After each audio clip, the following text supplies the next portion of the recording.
Welcome to the show, everyone. I'm JJ Flizanes, your empowerment strategist and producer. Thank you for downloading today's episode.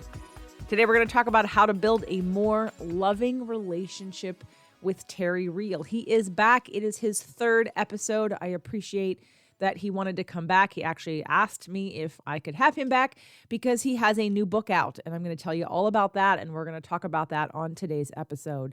But one quick announcement, if you're listening to this in real time, it is June of 2022. And I just wanted to let you know that there is still a 5-payment plan available in June only for the Awaken Your Dream Life event in October in California, near Los Angeles. For those of you that are in relationship or want to be in relationship, I still always believe that the better we are, the better we can attract a better relationship and also work on our relationship. So I'm a big fan of always wanting to improve yourself and learning how to have more self-love, more self-care, learning how to allow in more. If you heard last week's episode, I did a solo show on 5 ways to allow in more. And that's work you kind of need to do on your own. And then the better you get, the better you attract. So I hope you'll go back and listen to that episode, 5 ways to allow in more. And if you want to join us, there are limited spots available for the Awaken Your Dream Life event in October. Please go to jjflizanes.com/dreamlife. The links will be in the show notes. So Terry Real is a nationally recognized family therapist and author, particularly known for his groundbreaking work with men, his work on gender and couples. In 1997, he published the national bestseller, I Don't Want to Talk About It, the first book ever written on the topic of male depression. Terry has appeared often as a relationship expert for Good Morning America and ABC News. His work has been featured in numerous academic articles as well as media ventures such as Oprah, 2020, The Today Show, CNN, The New York Times, Wall Street Journal, Psychology Today, and many others. He has been in private practice for 30 years, and he is the founder of the Relational Life Institute, where he teaches therapists, trainings, and workshops for couples. Terry's book, The New Rules of Marriage, shares practical strategies for bringing honesty, passion, and joy back to even the most difficult relationships. And his new book, Us, Getting Past You and Me to Build a More Loving Relationship, is out now. Go to terryreal.com to learn more, and I hope you enjoy the show. Welcome, everyone, to the show. I'm JJ Flizanes, your host and producer and empowerment strategist, and he's back. Terry Real is back for the third time. I'm very excited. We're going to talk about his new book. Again, if you're finding this on YouTube, just a quick note, this is my show, which means I probably will talk. And if you don't like me, that's totally cool. Where can they find more of just you? Oh my gosh. First of all, I can't imagine anybody not liking you, but for those curmudgeons who might not, or anybody who wants to find out more about me, liking you or not, go to my name, terryreal.com, simple as that. T like Thomas, ERRYREAL.com. That's my website. We have a really interesting quiz that you can take to figure out exactly where you're screwed up, and your partner as well, and all sorts of courses. I want to say that not much later this summer, we're going to be offering, the name of my book is called Us, and we're going to be offering an Us workshop for individuals and couples online. So if you're interested in a deeper dive in learning some of these things, that's the way to go. Go to my website and keep posted about the Us workshop coming later. Perfect. Excellent. We're going to talk about relationships again today, because that is the specialty of Dr. Terry Real and his new book, Us, Getting Past You and Me to Build a More Loving Relationship. So, of course, I've got many questions about that, but I want to hear from you why you wrote this book. I wrote this book. It's a funny thing. I was standing on a cliff with a friend of mine who is also a Cracker Jack brand strategist. And we were just sort of messing around. And he said to me, what is the one thing that everybody in the world believes in that you don't believe in? And I thought for a minute, didn't take me long. And I said, everybody believes that there's such a thing as an individual. And I know better. Neurobiologically, as we know more about the brain, the idea of a rugged individualist, which is so central to Western civilization, particularly America, is bullshit. There's no such thing as a rugged individualist. Neurobiologically, we are wired to co-regulate each other's nervous system. You take somebody's nervous system and you pull it out of any stimulation from anybody else, and we go crazy. Look at people in solitary confinement. There's your rugged individualist. We are born, we're pack animals. We are born as a species to interact, and our brains literally live in interaction with other brains. As the great neurobiologist Dan Siegel put it, social contact is an essential nutrient to all of our brains. We are social animals and we have relational brains, not individual ones. And then once I realized that this idea of being an individual is a Western myth, I began to take a look at what that myth does to our society, to the planet, to issues like racism and sexism, but also in our personal relationship. And it's very destructive when it's me, or me versus you, versus the wisdom and who gets there of we're a team. Let's make this work for both of us. How are we going to work to make this work? It's a different consciousness, and it's literally a different part of your brain, as I'm sure we'll get into. So all of a sudden, the light bulb went off. And as a couples therapist of over 30 years, it occurred to me that, I have a saying, you can be right or you can be married. What's more important to you? And you can be, if one of you wins and the other one loses, you both lose. And you both lose because the loser will make the winner pay for it. This is no pie in the sky idealism. This is real politics. The essence of thinking like an individual is thinking that you are apart from nature. And you combine that with patriarchy, which I've been writing about for 30 years, which teaches us not only are we apart from nature, but we dominate nature and can control it. Whether the nature we're trying to control is our kids or our partners or our bodies, I've got to lose 10 pounds, or our brains, I've got to stop thinking so negatively. We must trade in this model that equates power with dominance instead of power with empowerment. It's what Rhiannon Eisler calls power with instead of power over. And if we don't come down off our high horse and realize that we are not above nature controlling it, we are in nature depending upon it, then all hell is going to break loose in our minds, in our relationships, in our families, in our society, and on the planet. We need a new paradigm. I had Dr. Bruce Lipton on for the second time a couple months ago, and we talked about a second book, Spontaneous Evolution. And it was literally what you just said, but looking at it from the epigenetic relationship to our planet, right? And to the connection and the separateness versus, I think, what you're talking about, but I feel like focusing it on couples and couples relationships, but the broader view affects everything. And I want to make a distinction though, because sometimes, again, the interpretation that someone, like what they're hearing, like you can say something and they're going to pick apart what they hear, and it may not be what you said because it validates something they believe or it's in alignment with what they hear.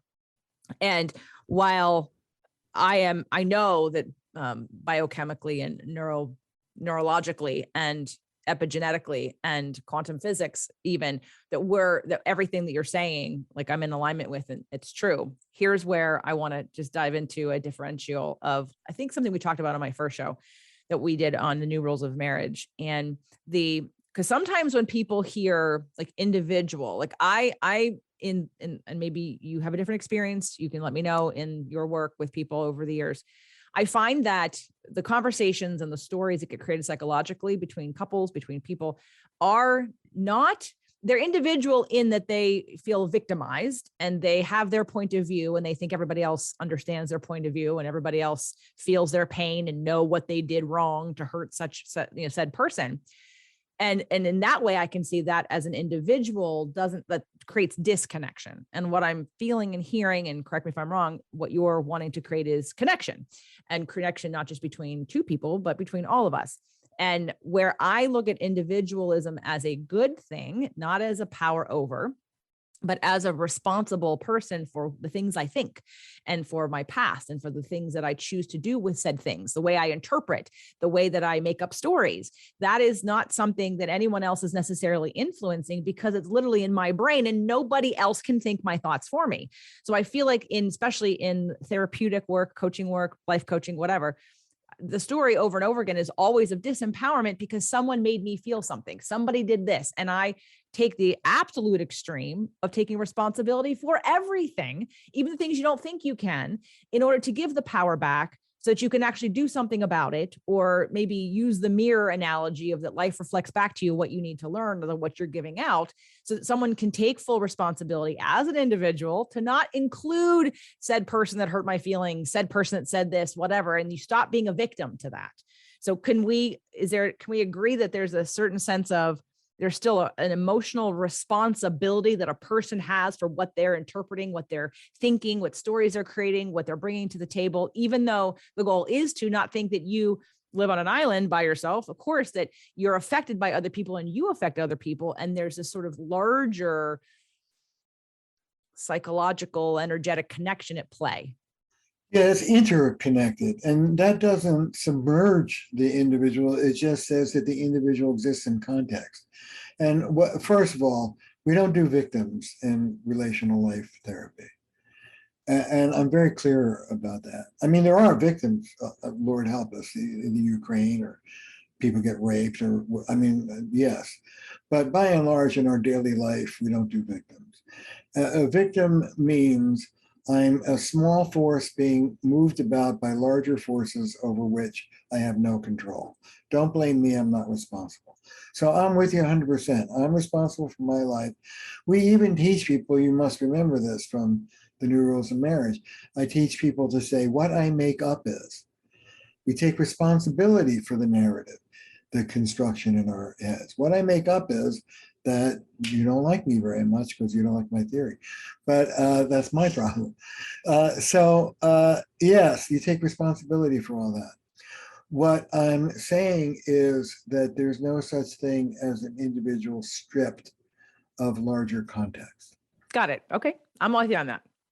So for example, yeah, I'm responsible for the story that's in my head, but if I were to do therapy with you, I'll bet the ranch, the story that's in your head, has a lot to do with your trauma as a child and the way you adapted to that trauma that you may be living out the rest of your life, your family role, the way your family saw things.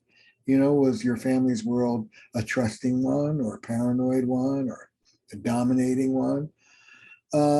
And what's in you are responsible for what you do in your head, but even that has a context. It's important to, that's the problem with addiction. Take sex addiction, for example. Sex addiction strips sex from its context. And when I work with a sex addict, this is very common, you recontextualize. That's what you do in recovery. So if you're a sex addict guy and you look at a pretty woman walking down the street, rather than simply objectify her, the sex addict literally learns to say to himself, wait a minute, this is a mother, this is a daughter, this is a sister. This is not just a pair of boobs and legs walking down the street. And you have to recontextualize the person in order to make them fully human to you. So yes, there are individuals. My friend Carol Gilligan says there's no relationship without voice, and there's no voice without relationship. We are individuals, but we exist in the matrix of our relationships. Perfect. Okay. So now we have, this is the why. So the individualism idea, patriarchy, and this, power over nature is the reason why you wrote this book. Can you talk about what, when you wrote it, is it something you were already doing in practice that then you just wanted to put in the book, or did it change your practice? No, it was and not to whatever, but I really feel like this book is the culmination of my 30 years practice and all the other books I've written before. Look, one of the questions that I ask when I'm sitting with an individual or a couple, the most important question on my mind when you open up your mouth with me is not what are the external stressors, because a good couple can handle stress. It's not even what's the choreography, although I teach my students to pay attention. It's the more she pursues, the more he distances, the more he distances, the more, what's the vicious circle? Very important, but that's not the most important. The most important question I ask, and this is where neurobiology comes in, which part of you am I speaking to? Am I speaking to the here and now, present-based, prefrontal cortex, what I call the wise adult part of you, that can stop and think and decide, the most mature part of the brain? Or am I speaking to an inner child part of you? Am I speaking to the subcortical, flooded limbic system, more primitive parts of the brain, automatic, fight or flight? Am I speaking to what we call the wounded child part of you, which is when I do imaginative work, very young, first moments of life to 4 or 5, the part of you that just flooded with what happened to you and wants to crawl into somebody's lap and cry? Or between this wise adult and this flooded child, am I speaking to the part of you that I call your adaptive child part? This is a kid's version of an adult. It's the you that you cobble together in the face of either parental tension or neglect. And it's an immature version of what an adult is supposed to look like. Let me run it down. The adaptive child part of us is black and white, perfectionistic, unforgiving, harsh, rigid, certain, tight in your body. One of my clients said about her adaptive child part, it was a little fundamentalist that lived inside of her. That's right, that's wrong, that's good, that's bad. A mature part, the wise adult part of this, is nuanced, fluid, flexible, forgiving, understands gray, is not harsh. And most of the people, I deal with couples, on the brink of divorce. I'm like the turnaround guy. Most of the people that I see have lived most of their lives out of the adaptive child part, thinking that that is a functional adult. And they do very well in the world. The world mirrors the values of our adaptive child, but they make a hash of their personal lives, and they're not very happy between their ears. To live well relationally, you have to move out of that adaptive part of you into the wise adult, because only the prefrontal cortex has the ability to remember relationship. I talk about us consciousness versus you and me consciousness. And it goes like, may I riff on this? It goes like this. Yeah. The autonomic nervous system scans our bodies 4 times a second. Am I safe? Am I safe? Am I safe? Am I safe? If the answer is yes, I'm safe, we stay seated in that mature part of our brains, the prefrontal cortex. If the answer is no, I'm in danger, boom, we move into automatic. I have 3 automatic responses: fight, flight, or fix. I'm a fighter. My wife's a fighter. We both grew up in fighting things. Screw me, screw you. Fleer. You can be sitting 6 inches in front of somebody and fleeing. That's called stonewalling. And fix, that's for all the caretakers, codependents, podcast host, therapist. It's not an adult, let me work on this. It's a child, compulsive, anxious. Oh my God, you're unhappy. I can't be happy until you're happy. Fight, flight, or fix.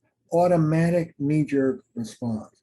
And I'd like our listeners to take a moment right now. I know that 364 days out of the year, you're in your wise adult. Congratulations. But on that one little day that you might slip, I want you to ask yourself, are you a fighter, a fleer, or a fixer? And what's your partner? And just doing that exercise will tell you a lot about what the dynamic's going to be between the two of you. It's also interesting to think that my last partner was a fighter and my current partner is a fleer. Both excellent. Or actually he might be a fixer. Think about our conversation today. We haven't had too many recent or, like big blowouts or even problems, because as soon as the old relationship things started to creep back in, I'm like, oh, we're taking care of this. We're going to have the tools. We're going to go do this and we're good. It's been 4 years. And I'm thinking he's either a fixer. He's definitely not a fighter. He's either a fixer or a fleer, but I see it in my clients too. I see it in relationships. I see it when people get to a new level and they get uncomfortable. And again, so when you said that we scan, am I safe 4 times a day? 4 times a second. I'm sorry, 4 times a second. Yeah, right. 4 times a second. Is there a study that shows or like, no matter where you are, like on your emotional health scale, no matter where? Okay. Because there are definitely people who, let's talk about Doug for a second. So when he first got with me, his anxiety level was really high and he did not feel safe. He didn't feel safe in his last relationship. He didn't feel safe financially. He just didn't feel safe. He didn't know he didn't feel safe. He had anxiety. And I've watched it, come down to, it's not nothing, but it's, 80% less than what it was. Right. And so thinking about that safety piece makes me wonder if someone does it more or someone does it less than 4 times a second. Well, I don't know. I'm not that well versed a neurobiologist to answer that. But I will say this. The safety is psychological safety. Am I safe with this person? Am I safe in this relationship? Yeah, you're asking yourself, is there a saber-toothed tiger around? That's evolutionary and that's true too. And sure, there are people stuck in anxiety who feel, and there may be a biological component, more frightened than others. But by and large, if I'm not safe, there are 2 reasons. One is the person is not safe to be with in that moment. They're either moving in and being intrusive, or they're pulling out and being abandoning, and I'm not safe. That's real. Or more likely, I'm being trauma triggered. The person, it goes back to what we were saying before about making stuff up. The person's perfectly fine, but they just moved too close to what happened to you as a kid, and you get flooded. Remember, I've said this in other podcasts with you. We don't remember trauma, we relive it. The nervous system is back there. And so I had a critical father. My wife, Belinda, comes in and says, "Hello, this place is a mess." Boom, I'm that 5-year-old and she's my towering father. I'm not thinking my wife reminds me of my father. I am that 5-year-old boy for a moment. I'm in that wounded child, but not for long. Most of us don't stay there. It's too uncomfortable. Within seconds, the adaptive child part of me comes in to take over. And it's like, hey, you, don't you, and I'm off to the races. The adaptive child part of us fuels the dysfunctional relational stance that we repeat in our close relationships over and over and over again. It's what we learned to do to preserve ourselves and protect ourselves. And the minute the heat is on, boom, that knee-jerk response takes over. Until you do the work, and that's what the whole book is about, you do the work of cultivating a different way of handling that heated moment. So what's new for couples, or is this book for everybody? I mean, obviously everybody is part of some kind of relationship, whether they don't have one, they currently have one, they're looking for one. So obviously it would be for everybody, but more specifically, is it good for people who are unhappy in general as an individual, or for people that are struggling in relationships? Well, first of all, the first relationship I start off with is your relationship to you, and how do you hold yourself? Self-esteem is the capacity, just what it says, to esteem yourself, the capacity to hold yourself warmly and lovingly in the face of your human imperfections and screw ups. And who in our culture does that? Very few of us. You have to learn how to do it. I've said this in other podcasts, but it's so juicy. If your listeners only get this one thing today, this is what I want them to get. Harshness is a quality of the adaptive child. The wise adult part of us is not harsh. And what I want people to get, and this could be life-changing for a lot of people, there is no redeeming value in harshness, whether it's between you and another, whether it's incoming in your direction, whether it's between your ears. There's nothing that harshness does that loving firmness doesn't do better. If it's harsh, you're in that primitive part of the brain. Pull yourself out of it. And you can pull yourself out of it. To me, that's the great news of this work and of this book. Can I tell you a story? Of course. This is a story I always use to illustrate this. It's an absolutely true story. Forgive me if you heard it. A guy comes to me, and I deal with couples on the brink of divorce. On the brink of divorce. Why? He's a chronic liar. He lies about everything. Yeah, I've told you this story. Right? And it was on the inner child work, which was a couple months ago, as of the recording of this and of the publishing of this. Yes, you talked about the guy, and it was about the milk and at the store, and he said to, which, by the way, and the only reason why it's not that I don't want you to tell the story again. I want everyone who's listening to this who hasn't heard that to go or watched it, go back. It's Inner Child Work is the name of the podcast with Terry Real. So it's here on YouTube. It's on the podcast. Go back. It is worth listening to if you've not heard it. Okay, continue. All right, I'll tell it again. It's my sort of prototypic story about recovery. So here's a chronic liar. His wife's fed up. So show me the thumbprint and I'll tell you about the thumb. This is what I was saying earlier. Yes, it's in your head, but it came from somewhere. It came from a relationship. So this guy is a champion evader. All right, I asked him a question. If you don't know how to think relationally, it seems like brilliant. How did you come up with that? If you think relationally, it's a piece of cake. Who was he evading? So I say to him, who tried to control you growing up? His father, military man, how he ate, how he drank, how he dressed, the friends he had, everything. How did you deal with this uber controlling father? He looks at me, I love this, and he smiles. And he says, I lied. Brilliant boy. I teach my students, always be respectful of the exquisite intelligence of that adaptation.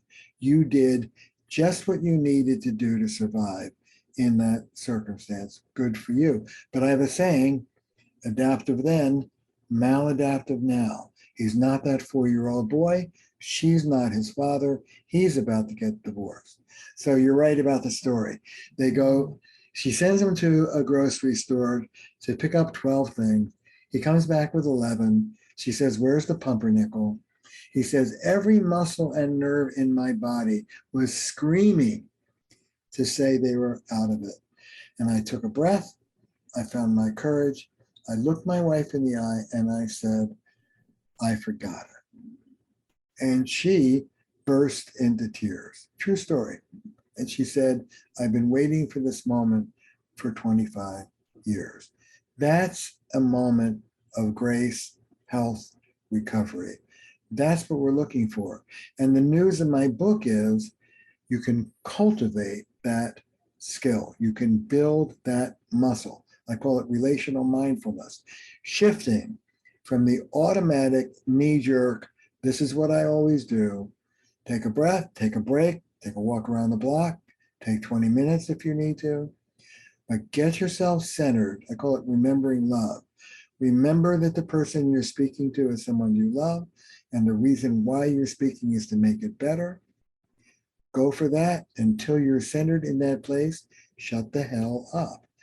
You know, I gave workshops around the country for a number of years, and I had a bunch of slides. And my favorite slide was this one. Other workshops teach you skills. We deal with the part of you that won't use them. Yeah, that's really good. When you were telling that story, I was having a deja vu flashback of my marriage and in a fight, remembering another, like, because I'm pretty good in the situation of if I'm being blamed, and I had worked on my own stuff, but like trying to figure out another way in. How do I diffuse this? What can I say? What can I do? And I remember saying, do you believe I love you? Do you feel my love for you? Yes. Okay.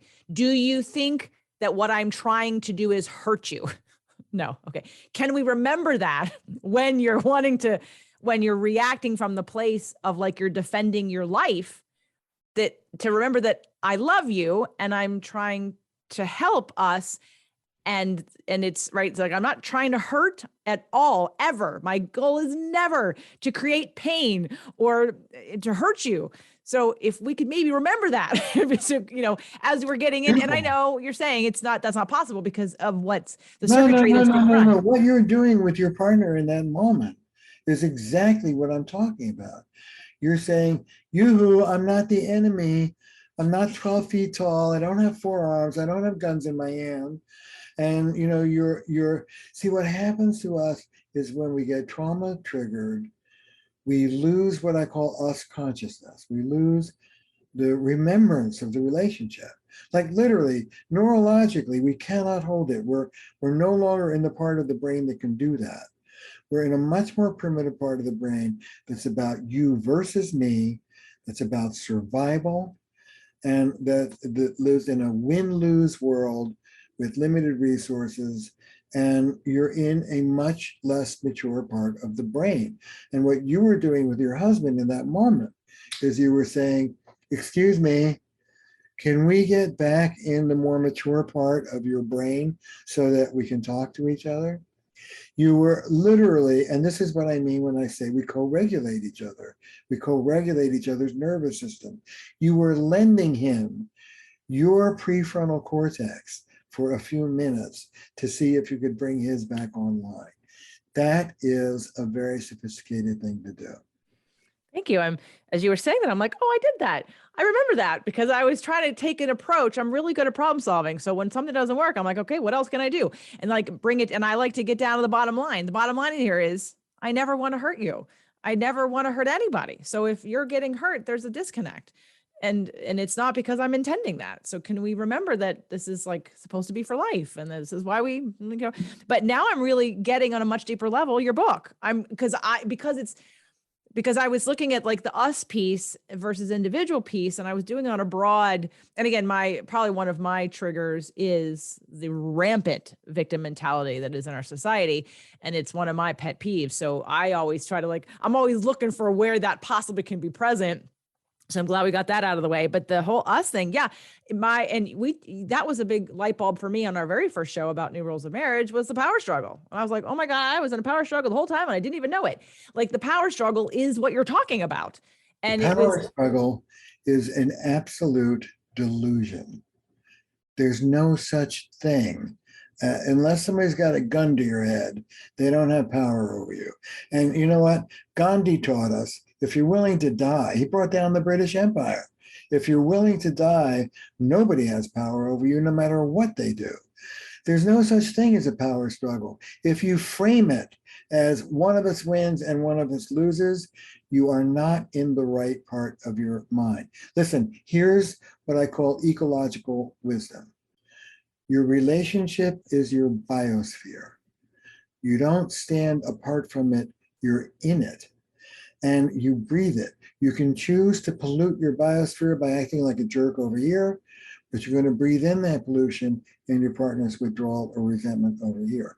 You cannot escape your link. The delusion of individualism, toxic individualism, which is I go into the history of it. It's creation of a bunch of landed gentry, wealthy white men in the Enlightenment. It's not an eternal concept. It has a history. The delusion of individualism is I am apart from nature. That's what that's what the word means. I'm separate from nature. The delusion of patriarchy, which comes right in underneath that, is I stand above nature and can control it. Whether the nature I'm dominating is my wife, my kids, my thinking, I've got to be more positive, my body, I've got to lose more pounds. And this dominant model wreaks havoc in our personal relationships, wreaks havoc as a society. I talk about coming out from under the great lie, the lie that a human being can be superior or inferior, essentially, to another human being. Bullshit. But Western civilization is based on that lie. And it wreaks havoc on our planet. If we don't understand that we don't stand above nature, but within it, we could all perish. It's that simple. This is a suicidal idea. So understanding that you're in the biosphere, that you depend upon it, means it's not that you win and I lose. It's I may be willing to sacrifice this want right now to my biosphere, not to you, but to the relationship, because the relationship will sustain me and make it worth my. I deal with these big tough guys, right? And they say, well, why should I have to work so hard to please my wife? And I go, dummy, because you live with her. Let's start with that. Oh my God. Amen to that. Like how, oh, it's just too hard. All right. Well, guess what? You're going to repeat the pattern again and again. You can learn it now, or you can avoid it and move on to a new, and then it's going to follow you because you can't outrun it, because it's literally how you're wired. You can't outrun your pain. It's eventually going to catch up with you. So that was why I stayed as long as I did, was because that was my position. Look, we all go through this. This is something that we're going to work on, and you need to work on it in relationship together. And if we don't learn it now, it's going to get repeated. So why not just stay? You've already committed, just stay and work on it. No, that's too hard. It's too hard, JJ. You're too hard. You're too mean. You're too, you don't care about my feelings. So, yeah. Well, the other thing, and I talk about this in the book, is work on it now or your kids are going to work on it. Pass it back or pass it on. And this work of learning to live in a more mature part of us, learning to think and behave relationally. This is not just for us, JJ. This is for the next generation. And a lot of people, particularly guys, my big tough guys I work with, who won't do this for their sake and won't do this for their blankety blank wives, will do it to spare their children. So it's not just about us, it's about what we're going to do to pass on to the next generation. Yeah, absolutely. Epigenetically, we have learned behaviors and inherited emotional DNA and patterns that we see what's normal, what's not normal. And our kids will absolutely repeat if it's not conscious. I'm teaching a class right now. And one of the things that when people went back to do core wounds, I prefaced before they did this was to say, hey, your parents did the best they could. And remember, this is not to blame them. And most likely they have their core wounds that were never addressed either. They're still running the show. So try to take a step back and have compassion. And someone today said, wow, for the first time, I now look at and wonder what had to happen to my parents to make them who they were and create that kind of compassion. So in this book, what can we expect, in terms of the exercises or the newness of the new rules of marriage to now, in not only loving, partnering, intimate relationships, but for children and for friends and for other people on the planet that we just have relationships with? Well, relationships are relationships. I mean, I start off in the book with neurobiology. What's going on in your brain, what's going on in the other people's brain, and how they interact. I talk about the history of individualism as a concept. I talk mostly about personal relationships and new ways of being in them. I'm going to double back on that. But then I fade out to issues like racism, patriarchy, sexism, and ecology, the planet at large. This is one of the things I say, JJ, We may not be able to bring peace to Ukraine. We may not have it in our power to bring peace to the Middle East, but we can damn well bring peace to our living rooms and bedrooms. Let's start there. And we can make peace between our ears. Let's start there. So this is a new rule book. This is newer than even the new rules of marriage. I'll tell you why. Once we learn to think ecologically, relationally, once we put ourselves in the biosphere, I call that ecological humility. I'm in it, I'm not above it.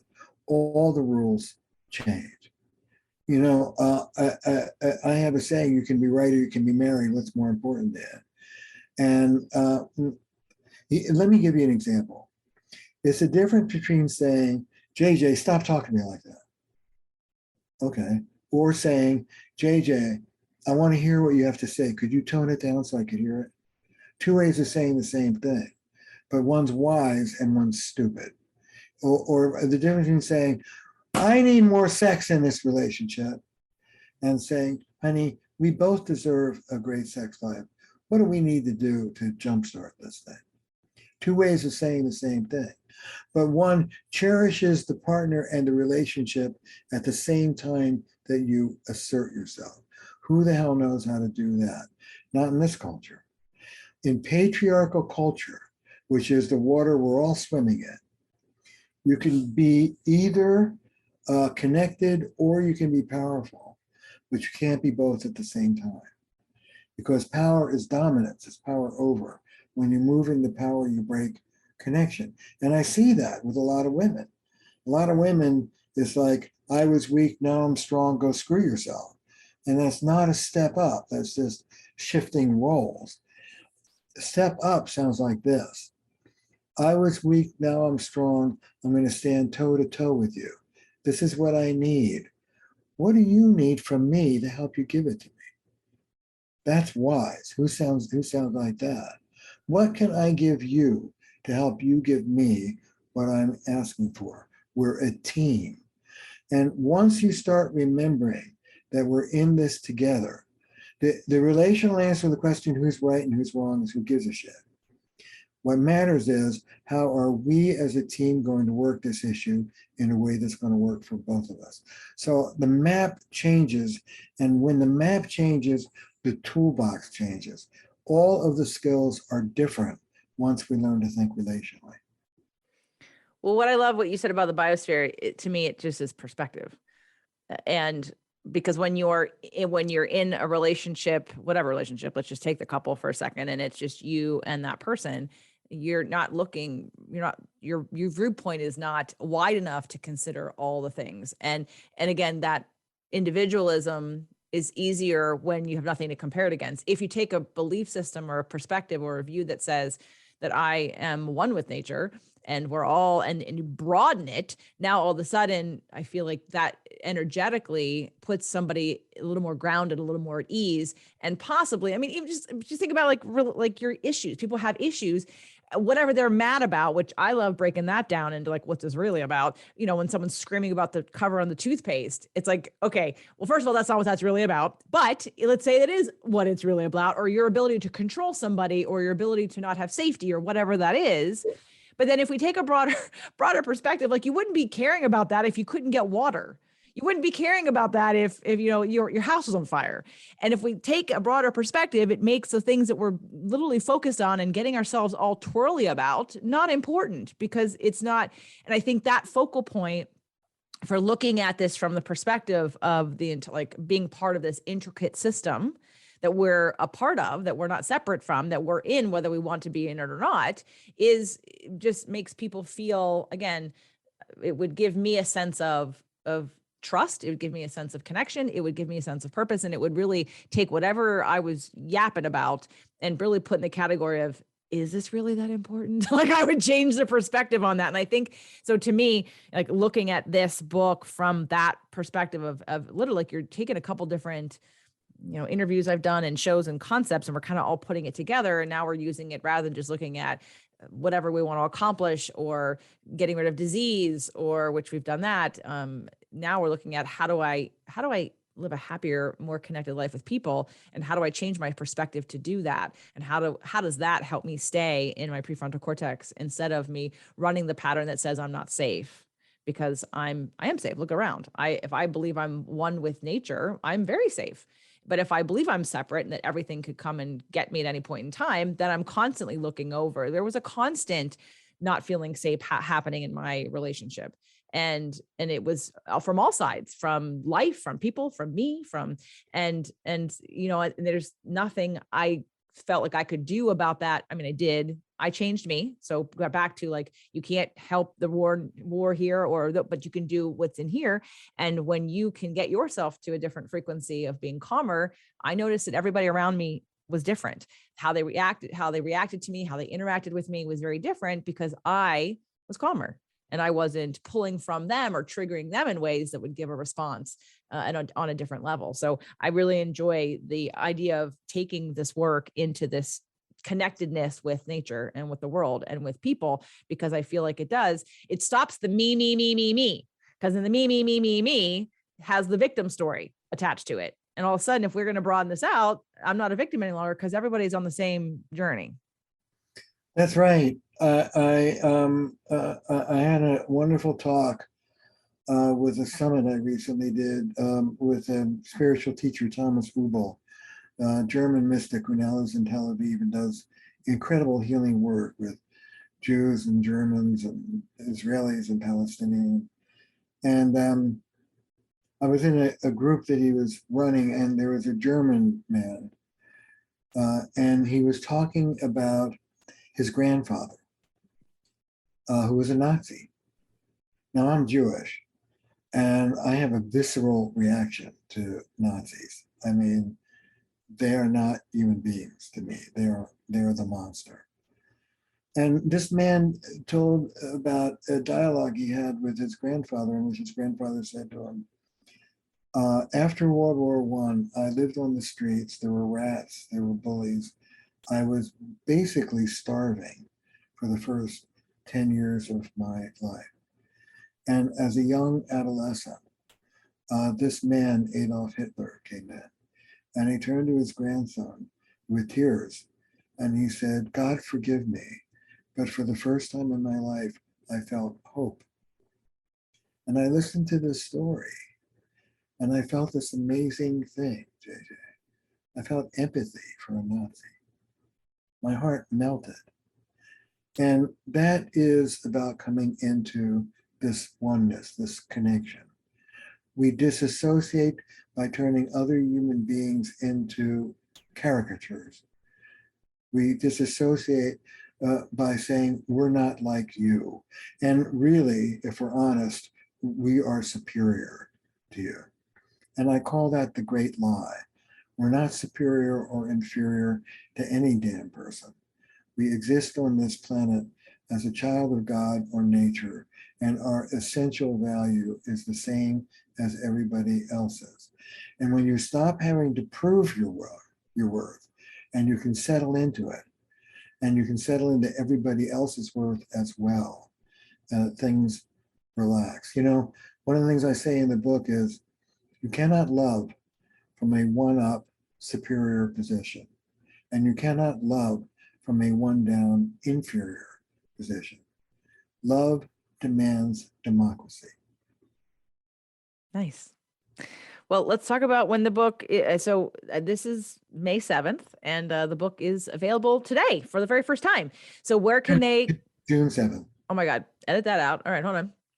Okay, so today is June 7th, and the book is available today for the very first time. So where can they get it, Terry? You can get it at anywhere books are sold. Amazon, your local bookstore should be in, and it's all over the place. You can do me a favor if you feel up to it, which is buy it this week. This is the week the New York Times counts to put me or not on the bestseller list. So I'm going to go me, and say, I would love this to make the New York Times. If you're going to buy it now. us getting past you and me to build a more loving relationship. So here's my suggestion. Think about all the people who you love, your family, your children, your parents, your neighbors, your clients, people who that are open to getting information. They enjoy this kind of thing, or just buy a bunch of them to give away later, maybe at Christmas time or when you need to for people. So get the book. Can they get it at terryreal.com? And there'll be links. There'll be all sorts of links on the website together.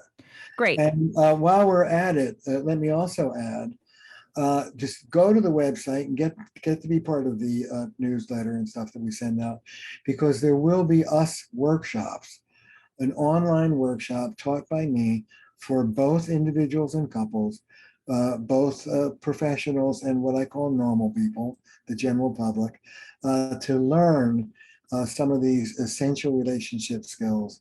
And that will be happening this summer, so stay tuned. All right, terryreal.com to sign up for the newsletter and to, I think, take your test to see how screwed up you are. And then get the book, as you said, get the book on Amazon or follow the link on terryreal.com or Barnes & Noble or wherever you get books. And will there be an audio version also? There is an audio version. I'm very proud to say that none other than Bruce Springsteen has written the foreword to this book. And Bruce did me the great favor of recording his own foreword. It's beautiful to listen to. So you can get both me and Bruce either in print or in Audible. Oh my God, congratulations. That's exciting. And it's amazing. And I'm glad that you're rating it. I really prefer when I know the person and have followed you, that when I'm listening, it's you. I want to hear you. I don't want to hear somebody with an accent who I don't know read your book. So thank you for reading your own book. You can get it on audio and you can get it on hard copy as well. And anything else that you want to encourage, definitely, like I said, everybody think outside the box here in terms of just not just for you, but for anyone else who you think needs to know anything about any of these relationship skills. And I'm sure you can think of at least a couple, and you can hold them for birthdays and holiday presents, but get them now. And anything else you want to add, Terry, before we say goodbye?